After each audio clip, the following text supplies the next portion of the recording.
نبی کریم صلی اللہ علیہ وسلم نے فرمایا کہ آدمی جب قبر میں رکھا جاتا ہے اور دفن کر کے اس کے لوگ باغ پیٹھ موڑ کر رخصت ہوتے ہیں تو وہ ان کے جوتوں کی آواز سنتا ہے۔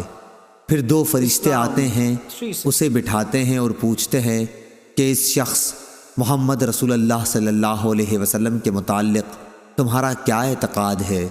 وہ جواب دیتا ہے کہ میں گواہی دیتا ہوں کہ وہ اللہ کے بندے اور اس کے رسول ہیں۔